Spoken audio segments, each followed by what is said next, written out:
Hi, my name is Sean. I'm a pinsetter mechanic. I'm certified to work on Brunswick AA2 and jetback pinsetters. Today we're going to be doing adjustment 43, the restrictive drop interlink adjustment. When it comes to the blocking fingers, this is probably one of the easiest ones. Except I've never done it that way. What? With the pinsetter at 0 degrees, I'm gonna stroke. Disconnect the tension spring to the left blocking finger and loosen the 2 bolts. You do this at 0? Who the fuck does this at 0? Okay. I'm not doing that. I gave you a little bit of leeway with the whole indexing trip lever adjustment, but I am not doing that with this. If you want to do it the book way, read the book. You want to do it my way, continue watching the video.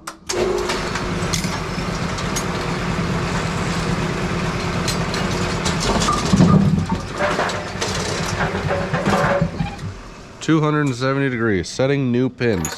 The spring's not even in the right fucking place. No one can ever put that spring in the right place. Yes, there is a bump stop in there, right? And they want you to give it some free play. But I'll tell you what, this is our little secret, right?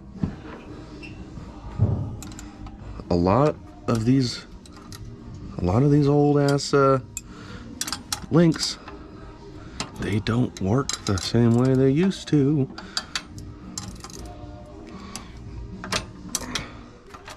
Our restrictive drop link is fine on this one, so I don't know why I'm I don't know why I'm turning wrenches. I feel like I just want to, I guess. So you can loosen this, right? And I don't like to go all the way down right away.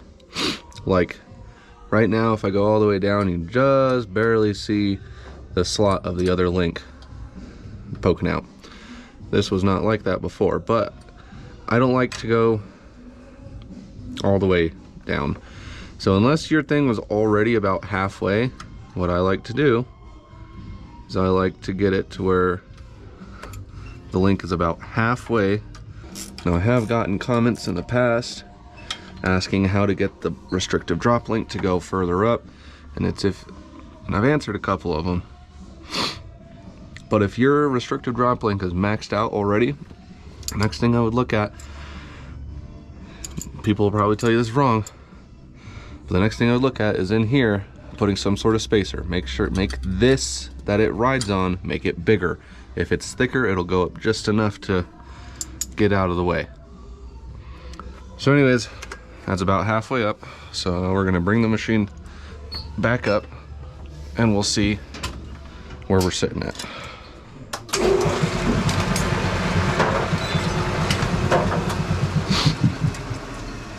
That's it. To try and do that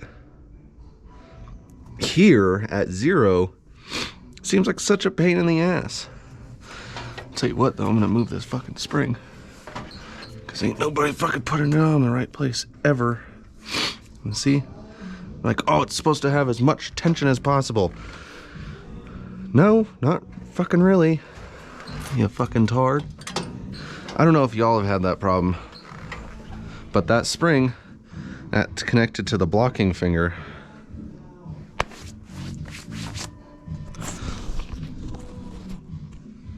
the spring that's connected to the blocking finger, right? This one.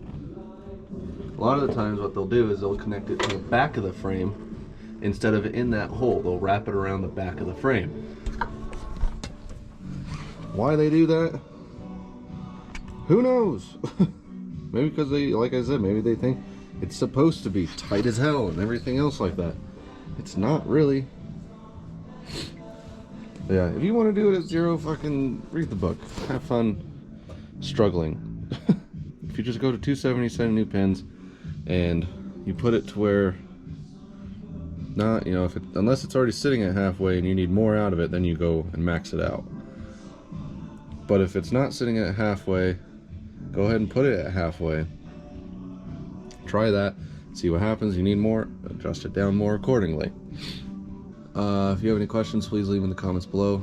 If you feel like sharing the video, that'd be cool. And I will see you guys in the next video. Bye.